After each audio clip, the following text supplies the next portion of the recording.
Hello friends, welcome to my channel. ఈరోజు nomination వచ్చేసరికి భరణి, నిఖిల్, దివ్య, సంజన, రీతు, గౌరవ్ వీళ్ళ వరకే నామినేషన్ అని చూపించారు. కానీ లాస్ట్లో బిగ్ బాస్ ఒక ట్విస్ట్ ఇచ్చాడు. ఈ ఆరుగురు కాక మిగిలినది ఎవరు? తనూజ, కళ్యాణ్, ఇమ్మాన్యుయల్ అండ్ డీమాన్ పవన్, సుమన్ కదా. వీళ్ళ వీళ్ళ ఐదుగురు కూడా బయట ఉండడం ఎందుకనో ఏమో ఆ ఐదుగురిని కూడా తీసుకొచ్చేసేసి నామినేట్ చేసేసాడంట బిగ్ బాస్. అయితే దీంట్లో ఇమ్మాన్యుయల్ని కెప్టెన్ కదా, కెప్టెన్ కూడా నామినేషన్లోకి అవకాశం ఇచ్చాడు. కానీ ఇమ్మాన్యుయల్ పవరస్త్ర అనేది యూస్ చేసుకున్నాడు అని టాకు.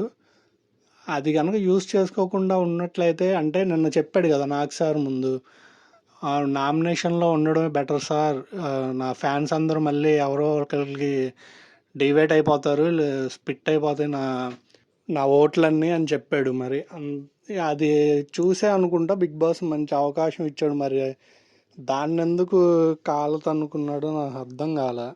బహుశా బురద నీళ్ళు అంటే పడదేమో మనోడికి, అందుకనే ఏమన్నా నామినేట్ అవ్వకుండా దూరంగా ఉన్నట్టున్నాడు. లేకపోతే 9 వారాలు అయిపోయినాయి భయ్య, ఇది 10వ వారం. ఇలా ఆడితే ఇంక ఏముంటాడు చెప్పండి. సంజన గారు ఈయన కూర్చున్నప్పుడల్లా నేను ఎలా అయినా కప్పు కొట్టాలంటాడు. ఇలా ఉంటే ఏం కొడతాడు? అంటే ఆల్రెడీ తనుజ గారికి ఇక ఫిక్స్ అయిపోయింది. కానీ మామూలు చెప్తున్నాను, ఎందుకంటే అంత 40% పైన ఓటింగ్ ఉన్నప్పుడు ఇక అంత ఢీ కొట్టడం అంటే ఎవరికైనా, ఇప్పుడున్న ప్లేయర్స్లో ఎవరికైనా అసాధ్యం అది. ఒకవేళ ఆమెకి ఎంత నెగిటివిటీ వచ్చినా కానీ దాన్ని కొట్టడం అసాధ్యం.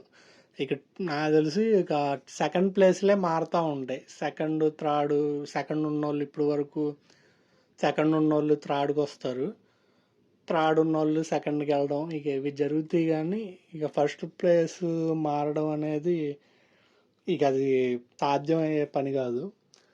కొంచెం మన ఛానల్ని లైక్ అండ్ సబ్స్క్రిప్షన్స్ కొంచెం ఎక్కువ పెంచండి ఫ్రెండ్స్. మీకు ఇలాంటి ఇంట్రెస్టింగ్ అప్డేట్స్, ఇంట్రెస్టింగ్ విషయాలు తెలియజేస్తాను. Thank you.